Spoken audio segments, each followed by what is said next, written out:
सभी साधकों को और सबके अंदर बैठे परमात्मा को मेरा प्रणाम। मैं आराधना अरोड़ा अपने channel Aradhana Arora the unique प्राणा में आपका स्वागत करती हूँ और आपके साथ कंटिन्यू करूंगी केनोपनिषद। तो आइए शुरुआत करते हैं। परमात्मा हमेशा रहस्य ही बने रहे, ये सिर्फ अपने मन की व्याख्या है, हमारी सबकी अलग अलग। कि हम में से हर एक ने ये दावा किया कि उन्हें ये रहस्य समझ आने लगे हैं, लेकिन ये मात्र एक अहंकार है, सिर्फ ऐसा सोचना भी, क्योंकि वो इतना अंतहीन है, इतना अनंत है।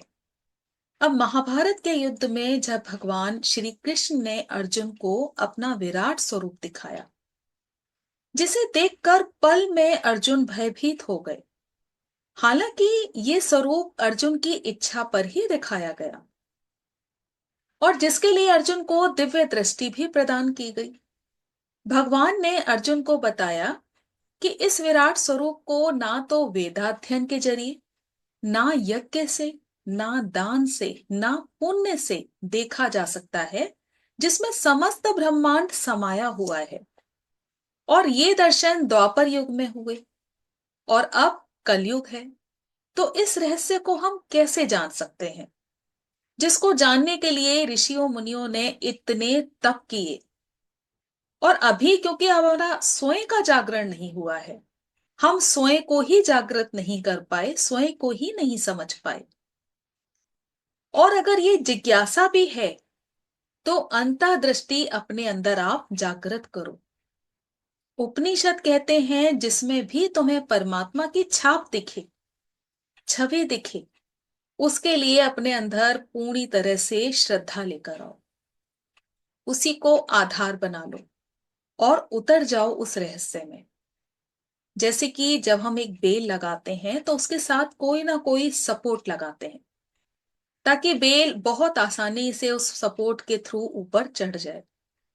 इसी तरह किसी में भी अगर हमें छवि दिखती है परमात्मा की, तो बिना किसी शंका के उसके प्रति श्रद्धा से भर जाना है और इस रहस्य को जानने की कोशिश करनी है।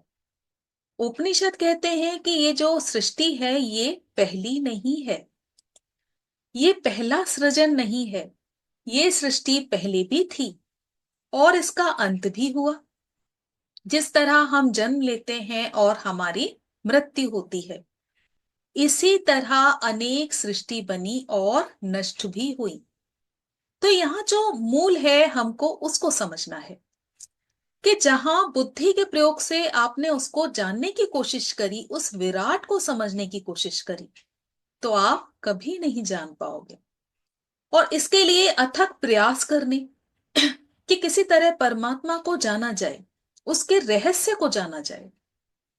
जैसे कि अनहद नाद सुनने की कोशिश करना, कानों को बंद करना, आंखें बंद करना, या फिर कोई दूसरा प्रयास जिसमें किसी विशेष केंद्र पर ध्यान लगाना कि प्रकाश दिखेगा या भगवान के दर्शन होंगे। अगर ऐसा प्रयास आप करते हैं तो इसका कोई भी अर्थ नहीं है, क्योंकि फोर्स करके की गई प्रक्रिया रहस्य नहीं खोलेगी। क्योंकि यहां हमको ये जानना बहुत जरूरी है कि क्या अभी आपका स्वयं का जागरण हुआ है, क्या अभी तक आप अपने आप को समझे हैं। आप ध्यान साधना में हैं, बहुत समय से आप ध्यान करते हैं या बहुत समय से साधना करते हैं, तो आपके अंदर क्या परिवर्तन आए। क्या अभी भी आपके अंदर अवेयरनेस पूरी तरह से आ गई है। क्योंकि जिस समय हमें साक्षी होना है उस समय हम साक्षी नहीं हो पाते। दिन के शायद कुछ हिस्से में साक्षी स्वरूप सत्ता है, उसके बाद हम साक्षी स्वरूप साधना भूल जाते हैं। गलती होने के बाद हमें यह समझ में आता है कि यहां पर हमने गलती करी। गलती करते हुए हम अवेयर क्यों नहीं रहते। क्या हमारी इंद्रियों पर हमारा कंट्रोल है।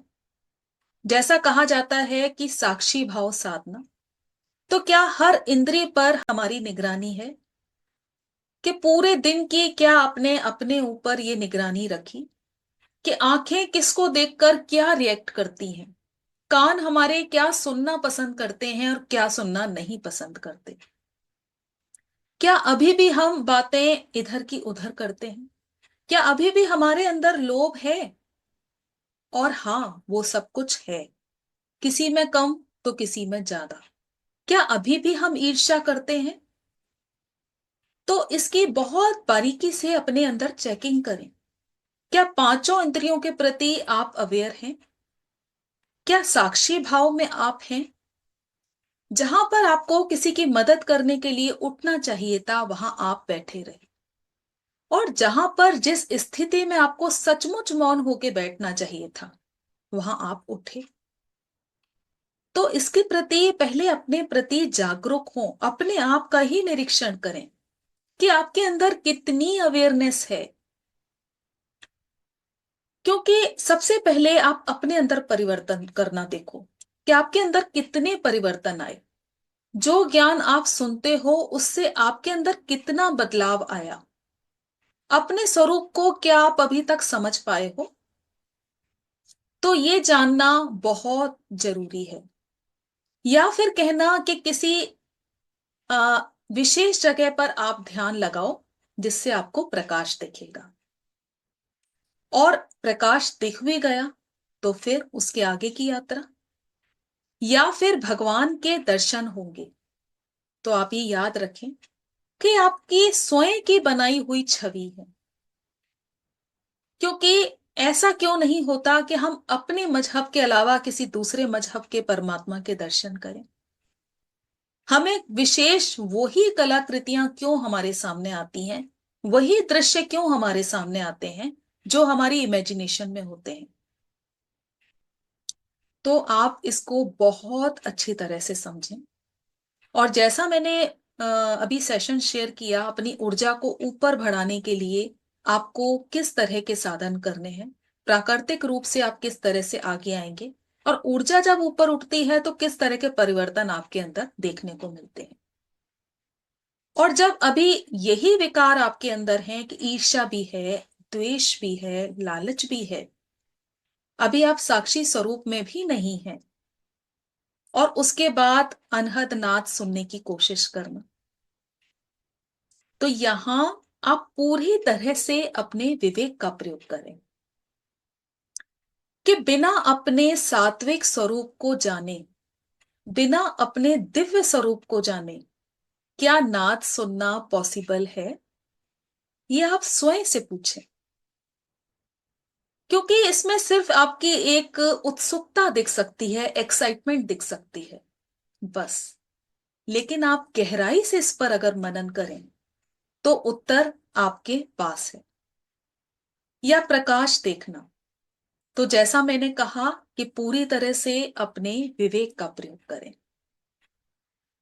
और जो परमात्मा खोया ही नहीं है, उसको ढूंढने के इतने प्रयास, क्योंकि वो तो आपके स्वयं के अंदर है।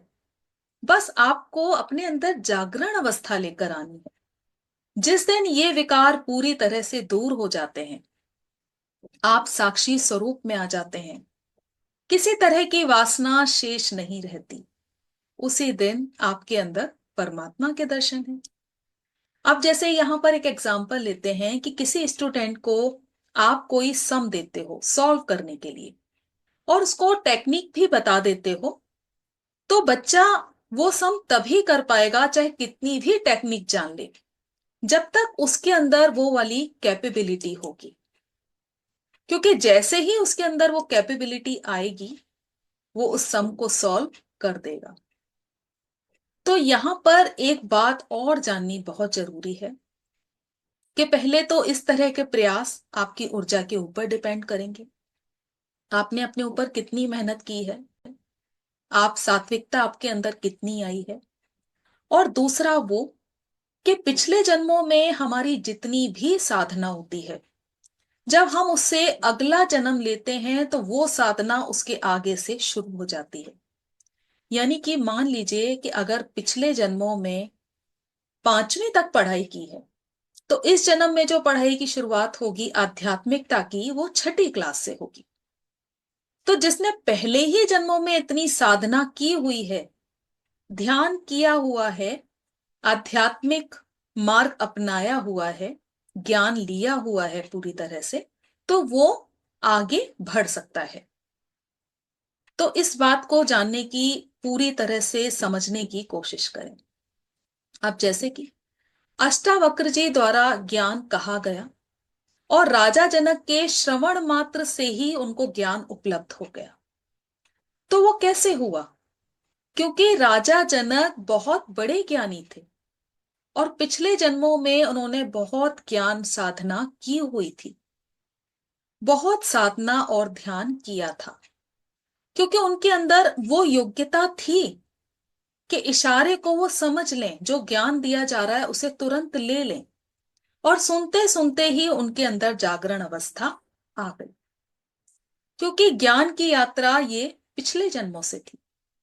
तो यहां पर ये बात भी बहुत जरूरी है कि वही साधक इस ज्ञान को ले भी पाते हैं जो इतनी साधना कर चुके हैं, तभी जागरण अवस्था उपलब्ध होती है। ये पूरा अस्तित्व उस विराट का सिर्फ एक हिस्सा है और इस खोज का कहीं भी कोई अंत नहीं है। जितनी आपकी चेतना विस्तार करती जाएगी, उतने ही रहस्य सामने आते जाएंगे। जैसे कि वो जो परमात्मा है वो सबको बहुत अच्छी तरह से जानता है। वो ये भी जानता है कि सभी आध्यात्मिकता में गहरे उतर रहे हैं या ध्यान साधना कर रहे हैं। तो जिसकी जितनी कैपेबिलिटी होगी, उतने ही द्वार उसके सामने खुलते जाएंगे, उतने ही नए रहस्य उसके सामने आते जाएंगे कि अब इन्हें भी जानो, अब इसका भी ज्ञान लो, इसको भी गहराई से समझो। क्योंकि अब जब जितना आपको लगेगा कि बस हो गया, उतने ही और रहस्य खुलते जाएंगे। इसलिए अहंकार में ना आ जाना कि मैंने तो पा लिया। बस प्रतिपल अपने आप का निरीक्षण करते रहना और अवेयर रहना। आज के लिए इतना ही। मुझे पूरी उम्मीद है आप बहुत अच्छी तरह से समझे होंगे। मुझे आज्ञा दें।